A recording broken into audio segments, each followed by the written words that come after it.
Welcome to another video where I test the limits of my own sanity. Hi, meet. My farmer for this challenge run. What's the challenge? Great question. The objective for this run is to complete the community center and go to Ginger Island. I'll be focusing on animals while banning crops.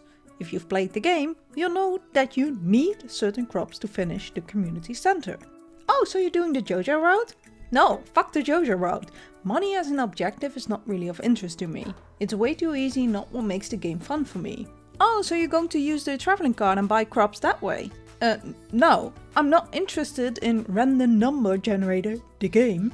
I want to play this on my own strength. So, this is the rule I've come up with. I can only gain farming XP from animals. I'm not allowed to have crops until I'm level 10 farming. Ideally, I only need a year to get there, so I can use the second year to plant the crops to finish the community center. Meaning this will be a 2-year challenge run. Besides the JoJo route being off limits, additional rules for all my Stardew Valley challenges are no upgrading the garbage bin, remixed bundles only, no mods or exploits. I'll explain the rest as we go. Let's dive into it.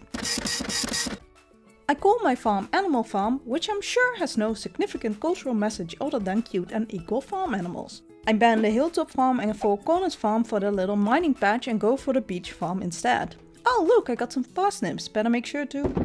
Since I can't plant any crops, there's not much for me to do this first day. I clean up a bit of my farm and start introducing myself to the villagers. Hi Clint, bye Clint. On day 2 I make sure to get enough wood for 2 chests and then go to Willy to get my fishing pole. Since this run is fully focused on animals, fishing will be my second focus. The first treasure I ever catch, painfully might I add with this shitty skill level, has 4 wild seeds. Great. It's not like I made a challenge completely banning farming or whatever. I go to bed for the day and waste 19 energy? I think not. I chop some trees until my energy is at 0 and then go to sleep. The next day I catch the rain exclusive shad and it takes embarrassingly long before I catch a catfish, but I do end up catching it. On day 5 I get a dog I name Herman and Lewis shows me the state of the community center. I go up to the mines because I get the message and... oh, I'm sorry, did I forget to mention? All mines are off limit. Yes, that includes the little quarry mine added in version 1.4. If I'm doing an animal challenge, I'm doing an animal challenge. None of this weak shit where I can practically play the entire game as is. It's fishing and ranching for me, baby. Why did you think I banned the Hilltop and Four Corner Farm? That's easy daily stone access. I want my stone to come from the little that spawns on my farm and the even littler that spawns around the spa. My only 2 saving graces are the quarry itself, which I won't have access to until winter, and only productive member of the valley, Robin, who sells stone. I only jump in real quick to get the sword from Marlon, but that's it. You'll never see me descend those stairs. For all he knows, they lead to hell. On day 6 I unlock 3 rooms. The wild medicine one is interesting, but doable even with these limitations. Obviously I can barely fill the pantry until I'm level 10 farming, but it's good to know what to prep for in the future. The animal bundle and artisan bundle should be doable in year 1. The fishing tank is easiest, because I'm not locked out of it by artificial rules I forced upon myself. I get the quality fish and crab pot as my random bundles, which are arguably the easiest 2 bundles I could have gotten. Bit of a shame it's on my playthrough where I focus heavily on fishing, but it is what it is. Due to me fishing so much, I already got quite a few items for the museum. I get the block fruit early and fulfill my duty as a Pelican Town resident to be as annoying as possible to Mayor Lewis. On day 8 I have enough money and resources to buy the coop. If I place it here, I'm sure it won't flood, right? Right? I meet enough villagers and give Pierre a gift he absolutely loves and earn 100 gold. I use the rest of the day to strategically place some chests around bodies of water. I'll be fishing a lot. Since I don't have a lot of space in my backpack yet, this will help save me a lot of walking time. I also fish up a Neptune sword, which is pretty much the best sword I'll be able to get this playthrough. Unless I get lucky enough to somehow fish up a prismatic shard, I won't do better than the Neptune sword. I save the fire quartz in case I need it for the boiler room and that night get level 5 in fishing. On Thursday I fetch Robin's eggs, relocate the coop to appease my Dutch ancestors and get 4 chickens I name Live, Laugh and Love. And Laugh. By Sunday they are fully grown, meaning I get 40 XP per day. If you pet an animal, you get 5 XP. You also get 5 XP when you collect products. This means that to reach level 10 farming, it would currently take me 375 days, or 3.5 in-game years. Needless to say, there's a lot of work to do. Some of you may have already calculated it would be quickest if I just go for chickens and cows, as they are the only animals you can collect daily from. Some others may have realized that spamming the lowest level coop and bomb all over the farm is cheapest in regards to resources. And yes, I could spam those buildings, but that's not really challenging, is it? I like that I have to sink in quite some gold and resources to get the upgrades. That's why I decide I can only add a new coop to my farm if the previous coop is fully upgraded. I will do the same with my barns. I wake up the next day to a completely useless tip from Granny and start collecting salmon berries. I go to the beach and Elliot tells me about his book he wants to write. We love a beach day. Yes, you got that right, we're romancing Mr. Foppish. In year 1? Yeah sure, fuck it, let's add it to the objectives. I delivered the 500 saps and unlocked the boiler room, which looked easy enough. But oh boy. To help me out though, I have some RNG luck and get a topaz from a trash can and catch a ruby from a treasure chest. That night I got to level 8 fishing and a meteor strike has occurred. Meteors have a tendency to fall down in the most inconvenient places and I go check my farm. But I can't find the damn thing. Did the game bug out or something? Where is it? Oh, I didn't know meteors could parallel park. Good for her. I get a crab from a crab pot I placed a few days ago and finished another bundle, unlocking the bulletin board. I put some more stuff in the museum and greet the locals. I don't know you. Yeah, that's fair. On day 20 I buy a barn and fish up a quality large bassmouth for the bundle. I get to level 2 farming by day 22 and Demetrius visits me and I choose the mushroom cave for some additional cash. With caution I part with my preciously sourced earth crystal, who will be rare this playthrough since the mines are off limits, and craft a mayonnaise machine. It's also raining and with some fish tacos I bought before I go try my luck out to catch the legend. Not because it's an objective in this challenge, but because I've never caught it before in my first year of spring. Not that it works though, and I go to bed. I upgrade my bag, get 3 cows I name Piff Puff Poof and fish up 7 magma geodes. The Absolute grants me another, wrong game. Yoba grants me another rainy day before spring ends and I intend to catch the legend this time. But I do have some errands to run first. I grab some hay from Marnie, get loaded at Willie's in preparation for the big catch and realize I don't have enough money to buy and 5 stones and buy a silo. That's why I quickly fish in nearby bubbles that spawn and, believe it or not, fish up a dinosaur egg. I sell the few fish I caught and run towards Robin to buy the silo. I still have about 12 hours to fish up the legend. Not that I need 12 hours because literally the first fish I hook is the legend. I do everything in my power to catch it, even risk getting the treasure chest, and it's a struggle for a full minute. But with enough determination, I catch it. That just gave me literally 1 fish bait. Are you fucking kidding me? It's summer! And what do? Fishing, obviously. We need money for more animals and bigger coops and barns. My cows are grown and I upgrade the coop with the money I got from catching the legend. That night an earthquake happens and I've been looking forward to this day for a month. I harvest 32 stones, which I know only cost 640 gold at Robin's in year 1, but I feel the need to reiterate, money boring, resources fun. Day 4 my coop is upgraded and I incubate the dinosaur egg. At Mani's I buy a duck I call Tip, and since I have enough money I buy my 4th cow I call Pluff. That night, with 1 HP left for the day, I catch the crimson fish, which sells for a nice 2.8k gold. When my copper axe is ready, I instantly return it to upgrade to an iron axe. I mean, at this point I feel like I'm doing Clint a favor. What else does this man have to live for, really? Get a hobby, Clint! Anyway, remember when I planted that seed about the boiler room? Let me finally fill you in on that foreshadowing. See, since the mines are banned, the gems I need to collect for the community center I have to get from the treasure chests I fish up. Which is a bit of a challenge because you have to fish in particular zones to try and catch them. But as a level 10 pirate fisher, this is doable with some time and patience. However, this does not count for this little fellow. The easiest, most boring, most common mineral found in the mines. I had no idea what a pain in the ass a quartz of all things would become. I hadn't even paid it any mind because a quartz is so easy to get in any other playthrough. But since I hadn't gotten one yet, I started to check the wiki and turns out a quartz cannot be found in treasure chests. Only in the mines or monsters only found in the mines. The very location off limits to me. Do I need to do a rule break then? No. Quartz can be a rare drop from trash bins, which means that besides petting my animals, collecting their produce and fishing all day long to get as much gold as possible, I now need to do a daily route through Pelican Town and rummage through every garbage can in the hopes I get a quartz. The smell that must come off this man, I cannot even imagine. I'm the trash man, guardian of the trash. Linus quivers before him. Fuck off! With my newly obtained steel axe, I start to cut down a lot of trees.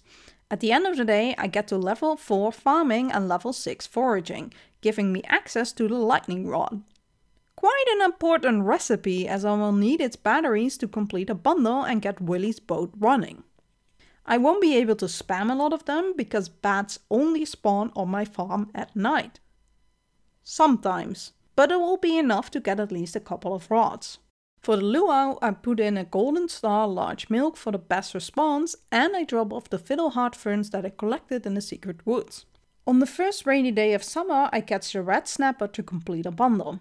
Only once I donate the fish, I realize I never dropped off a gold star shad, and in the late hours of the evening make sure to catch one of those as well. Day 14 my barn is upgraded and I get 3 cows I name Bim Bam Bom and a goat I name Tick-a-Tack. My animal farm keeps growing and 2 days later I welcome a hatched dinosaur I call Tock-a-Tick. I fish up 2 iridium ore, which is enough to complete a boiler room bundle. Guess I'll be a tiller? Just kidding. Obviously I'll be a rancher. I'll still need a lot more animals and I go to Robin to upgrade my coop. Wait, where's Robin? It's a Thursday. You're supposed to be here right now. She's at Harvey's? Seriously? Robin, you're the hinge that keeps this community together. You can't just skip a day of work without letting people know. Ugh, fine. I go back the next day and get the coop done. The pirate profession also is a huge help as I fish up an ancient seed artifact. I need this to complete a bundle in the community center, but only once I hit level 10 farming. So in the chest it goes for now. Once Robin is done upgrading my coop, I upgrade my barn and receive not 1 but 2 cloths from the recycling machine back to back. I also receive a large goat milk and make sure to drop both off in the community center, finishing the animal bundle. I fish up another ancient seed and once the barn is upgraded, get a pig I name Major and a rabbit named Riri and off to fall we go. I get the final backpack upgrade, finish the fall foraging bundle and get 2 bulletin board quests that are completely pointless as I can't achieve either of them. That's okay, I'll just get more animals to dull the pain. Welcome home, blip blop and blap. At this point in the run I was sick of digging in the trash every day and not getting my quartz. I checked the wiki and saw it was possible to get a quartz through a ghostfish fish pond. Now, a ghostfish is a fish you can only catch in the mines, but the traveling card has a chance of selling it. Considering it was still a roll of the dice, I gave myself permission to only buy a ghostfish from the traveling card if it appeared. Now, if I had looked closer on the wiki, I would have seen it was still impossible, as you need at least 3 ghostfish for quartz to spawn. And what do you need to feed the single ghostfish to turn it into 3? That's right, 5 quartz. In the end it didn't matter because I didn't go this route, but I thought it nice to give that disclosure. On fall 5 I give a birthday gift to Elliot, reaching 8 hearts and my next silo is installed. Since I fully upgraded my first coop, I can now get my second coop. Enough grass has spawned in front of my house, so I daringly put it next to the ocean, tempting the gods. I get Elliot's 8 Heart event where he presents his book. By day 7, my single sheep is grown and I make Elliot meet boyfriend. I didn't know you felt the same way. I have to remember to water my plants today, and not with seawater this time. Oh my god, he's so stupid. When I go to bed, I get to level 7 farming and it's officially berry season. I complete Linus' bundle and get 3 tappers. On day 9, my second coop is finished and the great chicken shuffle begins. I also buy a second barn, and since it's finally raining, get the last few fish I need and finish the fish tank. I get the copper pan the next day, and since this is a no mine run, I figured this is one of the few runs I could actually get some mileage out of this otherwise pretty useless item. Hooray! 1 gold. It's paying off already, boys. I wake up to Gunther the next day, who gives me the rusty key. And I guess the great chicken reshuffle didn't go super great, as there is a glitching egg flying in the deep dark void. I finished the omelette quest, which is the first bulletin board quest I could actually achieve, and go into the sewer that night. This is where I can fish for white algae, which I need for one of the bundles. But surprise, I catch the mutant carp instead. Well, you won't hear me complaining. I get 3 more chickens and 4 more cows I name Do Re Mi Fa Sol La Ti, and 4 heaters since winter is coming. And fuck it, while I'm throwing money around, I might as well upgrade my house so I can marry Elliot in time. The next day I finish it set when I get my chicken dough and balance in the universe is restored. I also craft a bee house and preserving jar to help finish up some bundles and complete a different bundle thanks to the wild algae I've been fishing up. My house is upgraded on the 15th, which is the exact day it rains, and the day before I read 10 Hearts with Elliot. Well, I think the universe is giving me a sign and I get the mermaid's pendant. I walk into Elliot's cabin and am greeted with a wonderful piano piece he's playing. Then he goes on about needing to finish his book. What are you talking about? You finished it 9 days ago. I was there. I then invite him over to my farm and he rejects me. Well, this is awkward. What do you mean you accept? You didn't want to 3 seconds ago. My god, this man. I finished the vault on day 17 and the next day is our wedding day. Alright, see you in a second, hon. We go on a nice boat ride and... well, we've been friends for a while now, but I'm not sure if I feel that way anymore. Oh my god, is he?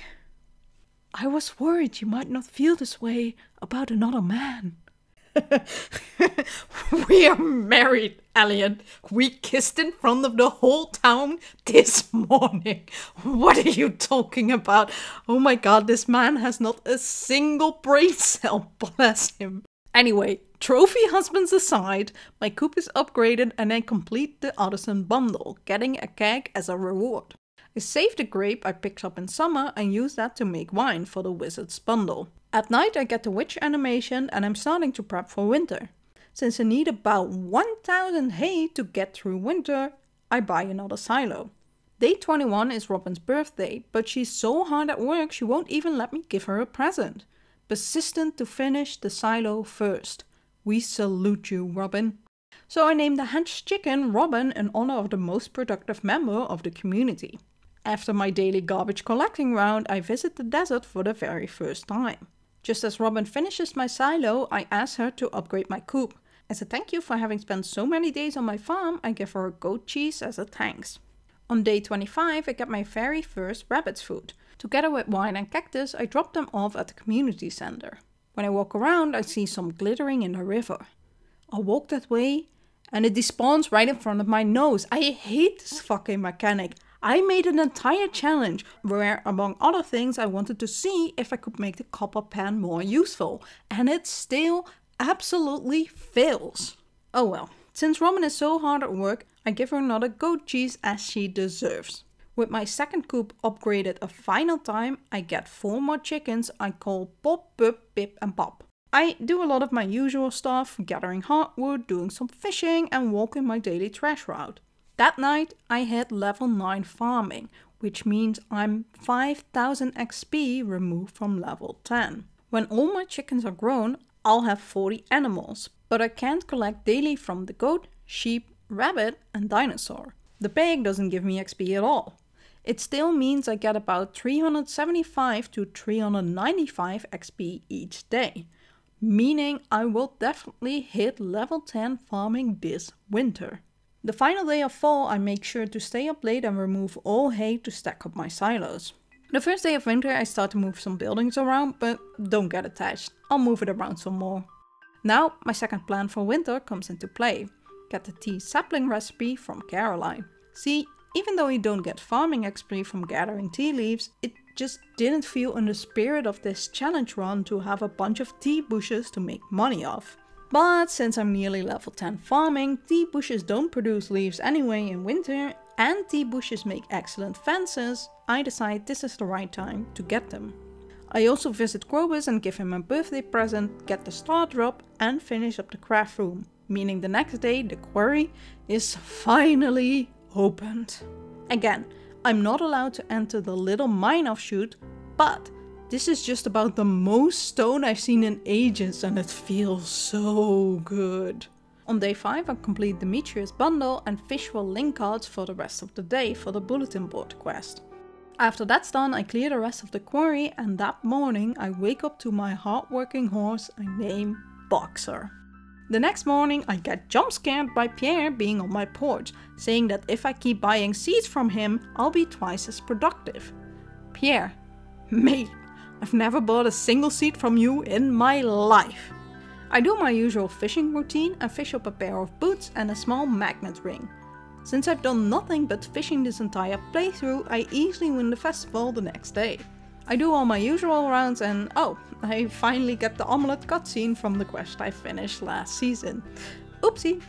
In the night leading up to day 13, I finally make it to level 10 farming, lifting the curse of no crops allowed.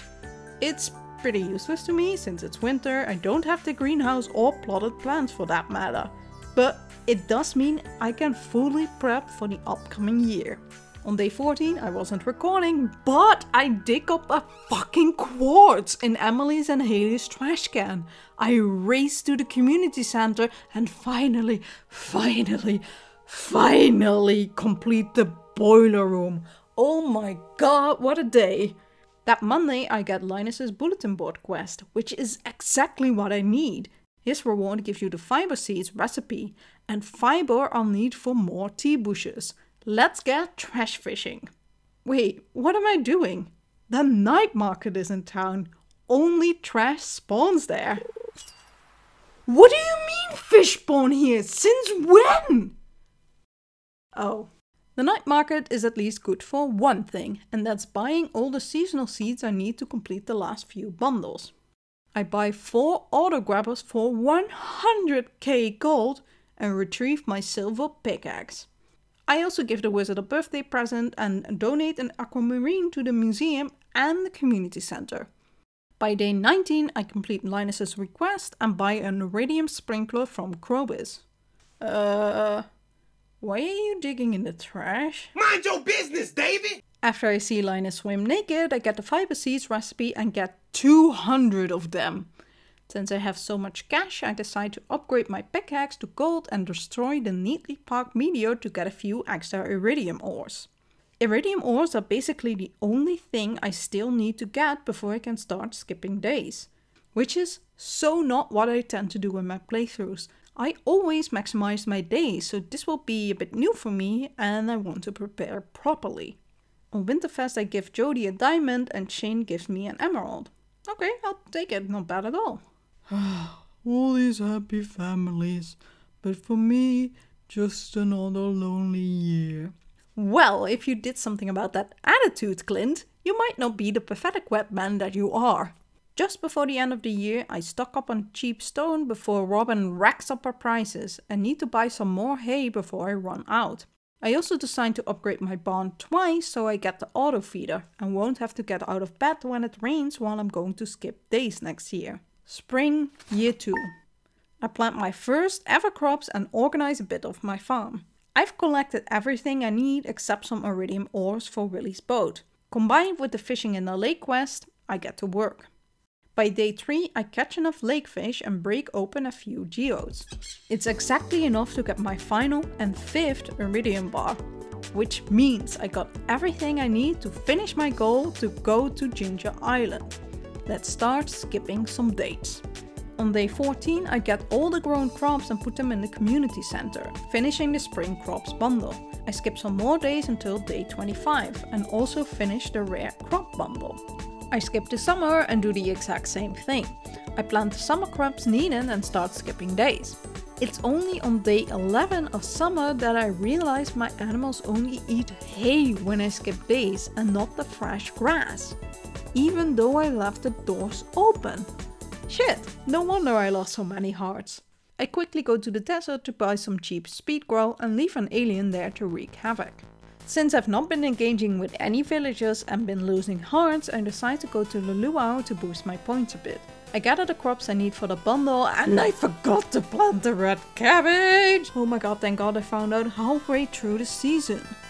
On the last day of summer, I donate the red cabbage and honestly, skipping days is stressful. It's definitely not for me.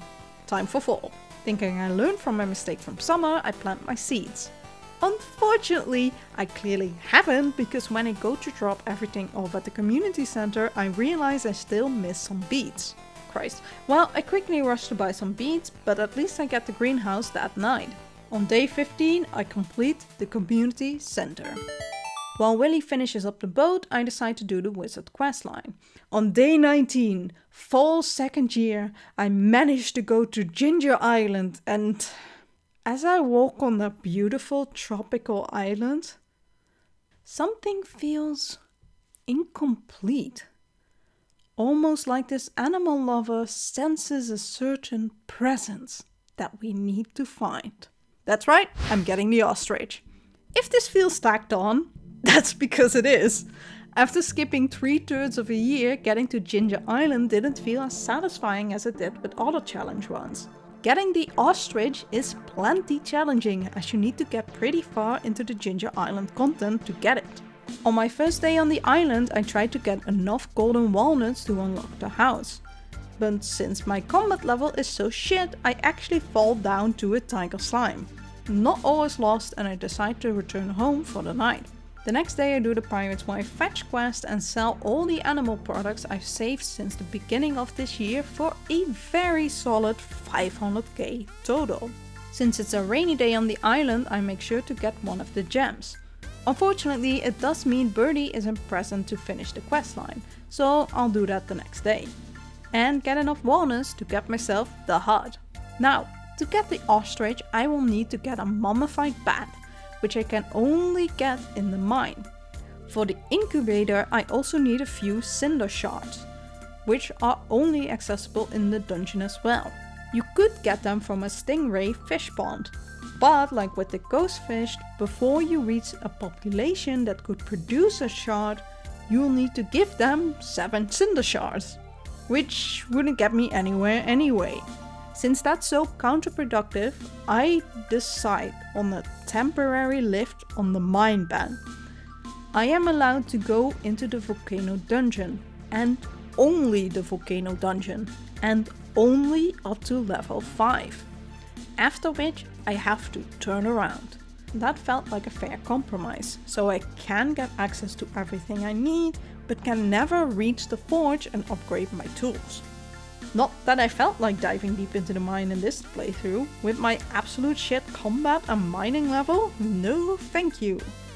Luckily I get a mummified bat on level 1 and instantly rush back to safety. On day 25 I free the professor and can start donating things to the island field office. Only once I fully complete this field office can I get the ostrich incubator recipe. On day 26 and 27 I brace myself for the dungeon and spend the majority of those days collecting the total of 20 cinder shards needed. Once that's done, the mine ban goes back into effect. I go back to Pelican Town for a change and participate in Spirit Eve. I also traverse my overgrown farm and place 3 blue discus in my pond. A blue discus can sometimes drop a golden coconut. I need those to acquire the fossilized skull. It's just one way to get golden coconuts, but I want to maximize my win chance as much as possible. By winter day 2, the fish ask for more space, which I give them. I also blow up a lot of trees because my forest farm was getting out of hand. Thanks to the frog on my farm, I get enough walnuts to unlock the beach resort and go to the pirate's cave to gain some more golden walnuts. The next day, it's another rainy day on the island. I fish up a fossilized spine and finish the mermaid song. Since it's Friday, I make sure to go to Krobus and get an iridium sprinkler. On Sunday, I finish the Gembirds puzzle and get lucky and get the fossilized skull. Well, I guess the fish pond is useless once again. Since the next day a festival runs and nothing is open, I am stuck in Pelican Town for the day. Hey Sandy, at least you're pulling through.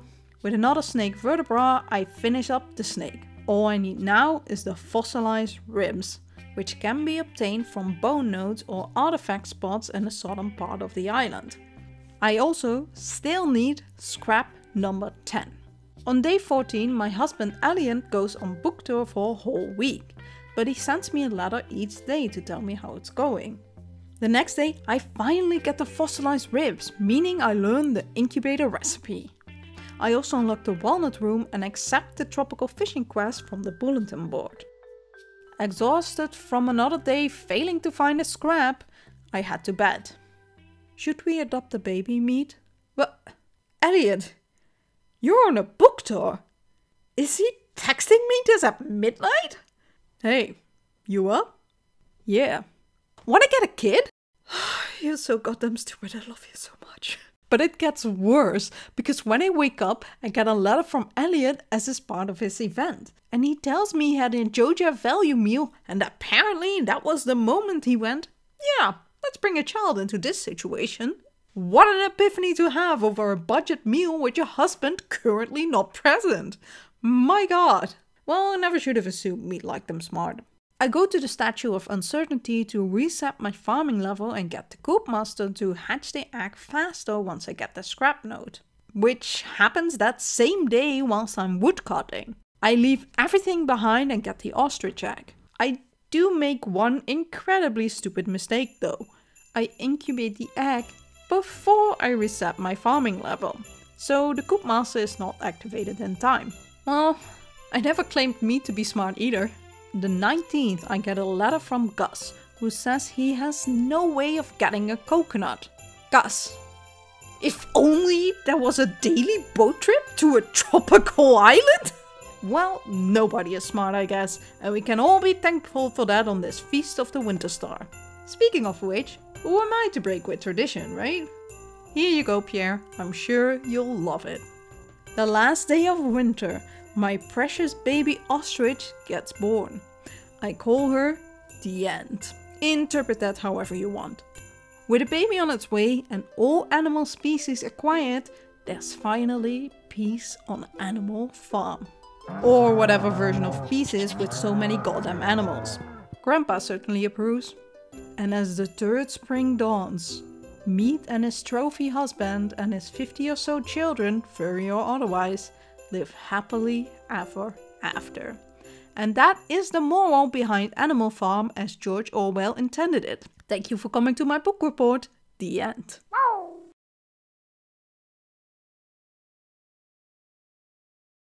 Alright, testing 1 2 1 2 1 2 1 2